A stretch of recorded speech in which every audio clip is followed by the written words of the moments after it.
Woo! What's up, everyone? It's your boy Radd 89 here, bringing you another video. Just got done doing my morning yoga workout and all that kind of stuff, and I was thinking about a movie that I recently watched yesterday while I was working out. Kind of my details of what I wanted to say about it, because I don't think this is necessarily a terrible movie, but it was a frustrating film, and I want to talk about Nocturnal Animals. It's starring Jake Gyllenhaal, Amy Adams, and Michael Shannon. And like I said, this was a very frustrating film. So today we're going to get into the positives, the negatives, my rating, and then I'm going to send you all home.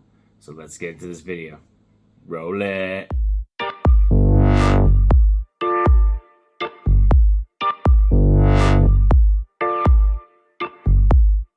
Nocturnal Animals is, I believe, a 2016 film, so I'm a little late on this one. It's a Jake Gyllenhaal film that I haven't seen yet, and I wanted to tackle this one because somebody recommended it to me, and I was just, it's a story that is a story within a story. So that's what I'm going to tell you right now. And we follow Amy Adams, who's our main character at the beginning, and like it's got a very infamous weird intro sequence and title card sequence, by the way, to this movie. But she's like this kind of lady who's moved on from her ex-husband, and she has a new husband played by Armie Hammer. She's very very rich, very like successful, like kind of entrepreneur and art woman and all this kind of stuff. Like, it doesn't really clarify really what her job is, but her ex-husband ends up sending her a script to read, and it's titled Nocturnal Animals, and it's dedicated to Susan. That's what he says in the script. And as she's reading it, we as the viewer see, like, through her eyes, or like in her mind, as she's picturing the movie as she's reading it. And I think that's the one main thing. Let's get into the positive right away. Is the story within the story is much better. Like, it's kind of a positive and a negative. We're going to talk about why it's a positive, because it's very interesting to see, like, oh, a character, how she's experiencing a script, but we're seeing it through her eyes, you know what I mean, kind of thing. And it's about a man. Jake Gyllenhaal also plays the man in this, I believe, and he's the father of a wife. He has the wife and a daughter. They're traveling on the road. It's late at night, I think in like Texas or something like that, and they get ran off the road by these really asshole dudes in like a car, three dudes.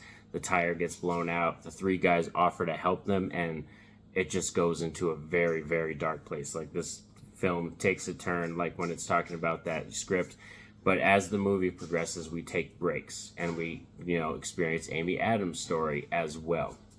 So let's get into another positive before we start talking too much about that, because I'm going to bounce back and forth because it's really confusing, because it's a story within a story.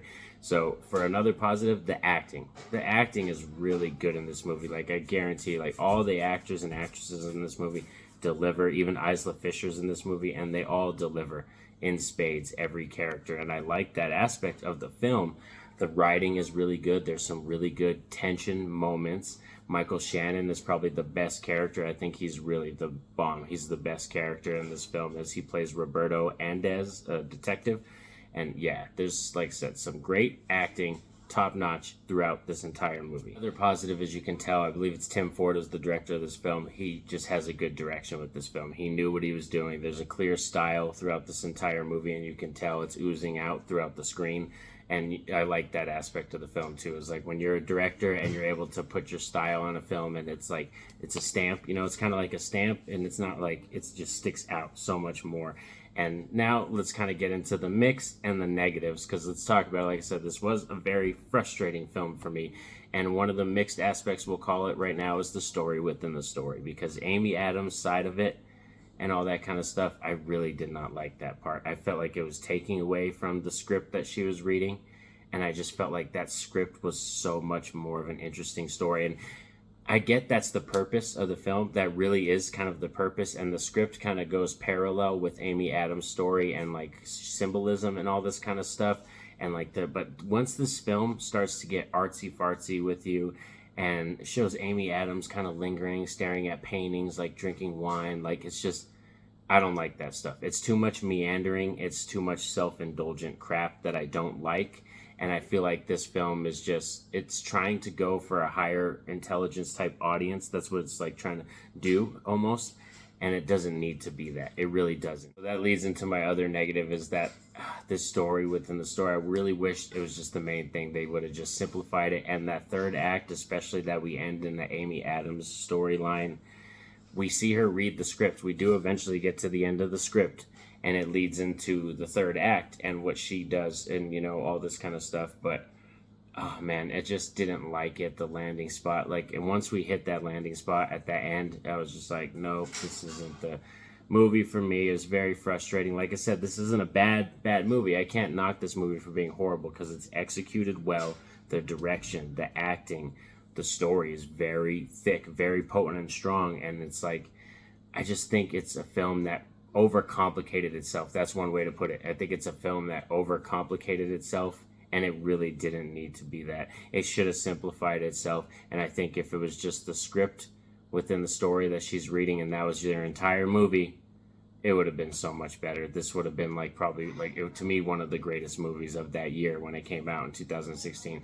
But right now, as it sits in my book, Nocturnal Animals is going to get a 7 out of 10. Like I said, this is definitely still an above average film. This isn't a bad movie, and I totally recommend checking it out if you're into thick content. It's a long movie, thick content, and like I said, it's a story within a story type film.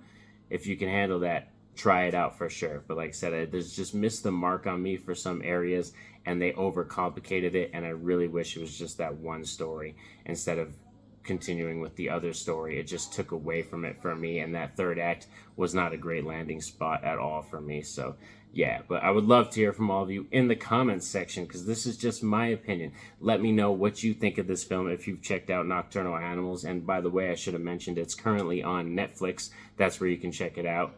And thanks for sticking around with me all. And don't forget to like and subscribe so you don't miss a thing on the channel. And have a safe and happy day. Peace out.